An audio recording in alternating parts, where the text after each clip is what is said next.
Starting a retreat program is exciting and lucrative, but there are some pitfalls that you might find that can cost you money and time. Here's how to do it the right way.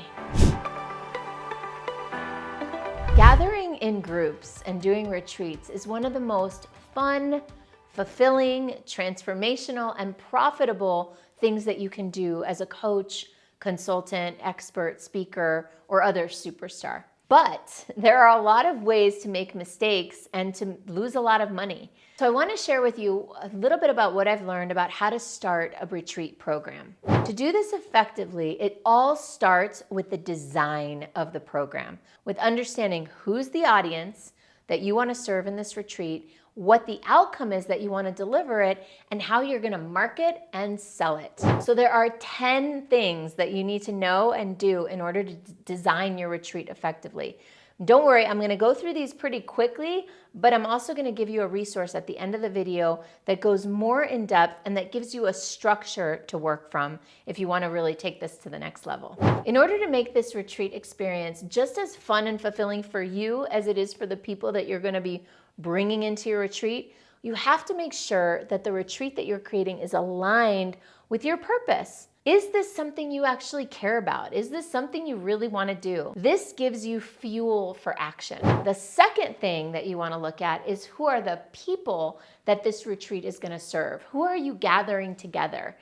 What do they have in common? Do they have a similar life experience? Are they trying to solve a similar problem? Which brings me to number 3, pain points and problems. If your retreat is going to be really effective and transformational, it's got to have an outcome. It's got to solve something for people. That's what's going to help them enroll in the retreat, but it's also what's going to help them have that amazing experience and tell their friends about it. So what are the pain points and problems your target audience, your ideal retreat attendee is facing, and how can you solve it in the retreat? In fact, that brings me to number 4, which is the premise of the retreat. Let's say somebody wants to be more successful in their business. My ideal person is an entrepreneur who wants to get to the next level and step into a new vision for their business. The pain point they have is, how do I grow? How do I adjust my business model, my packages, my pricing in order to step into a higher level? How do I scale without sacrificing myself in the process? That's the question they're asking. Those are the pain points and problems they have. The vision that they have is, I want my business to grow. I want it to scale. I want it to be lifestyle friendly and joyful and all amazing all around.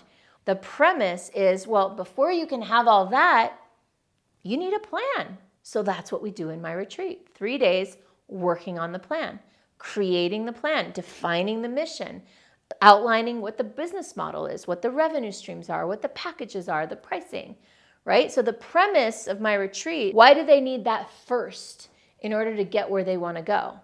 What's the breakthrough that needs to happen in a short period of time? Once you have the premise, then that kind of leads you directly to the promise. What outcome will they get? What's that promise that you're making to them? The promise that we make in our business planning retreat is you're going to walk away with a business plan. So what's your promise that your retreat is going to solve for people? So we've covered purpose, people, pain points and problems, premise and promise. Now we shift gears into pricing. Most people tend to undercharge their retreats instead of overcharging. So base your price on the outcome that you deliver, on this promise, not on all the steps and actions that you take to get there. A great price point I found for a really juicy retreat with a juicy promise and outcome is about $2,000. Now, I've seen people do it higher, I've seen people do it lower successfully, but that's a price point that if you can kind of aim for that price point, see what could I deliver that would be worth a $2,000 price tag? What's the outcome that my audience would pay that for? And if you're finding yourself saying, my audience wouldn't pay that for anything, you might be targeting the wrong audience. You might want to take a few steps back and look at a new people. Once you know what kind of price point you're aiming for, that's when you can start to look at the package of what you're pulling together and bundling together to sell with your retreat. I'm a big believer in creating an outcome and then adding a bundle of things that achieve that outcome, including a retreat, but not only a retreat.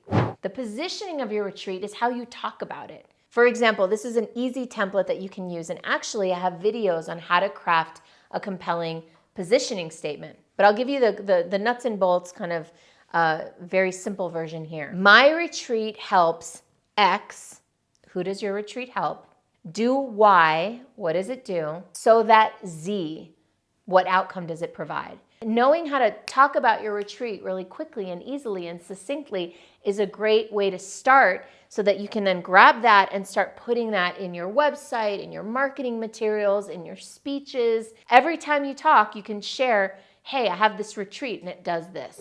Promoting your retreat is a really important part of it as well, getting the word out. Now, here's what's really funny though. I don't recommend necessarily marketing your retreat. What I'm marketing is not the thing that I'm trying to sell, but the person that they can create the trust relationship with. And so I market having a conversation, and in that meaningful conversation, if it's a right fit, then enrolling into the retreat. And then finally, as you're planning a retreat, you've got to think about production. The production component is the part that I hate to do the most. And if you're like me, then you probably feel the same way. So I highly recommend finding someone to help you with this part of the deal. There are event planners all over the place, and in this time that we're in right now, events have been a little bit shaky lately, and so you might be able to find someone for a really good fee that would be really grateful to help you organize and coordinate your retreat. And one last thing that I'll say is, as you plan your retreat, don't overspend on your venue. This is the biggest mistake that I see people do their first time out the gate, is getting a really fancy schmancy venue, putting down a big old deposit, and then feeling pressured to fill that retreat. I have another video on how to find a great venue for an event, and I highly recommend you watch that, because I talk about how to find free venues and very low cost venues very easily. So if you appreciated this video and you want more, feel free to go check out more about me on my website, superstaractivator.com. And if you want to have a conversation with me, go to superstaractivator.com/go and watch a video there about what it looks like to work with me. And if you want to take the next step, we can hop on a call together.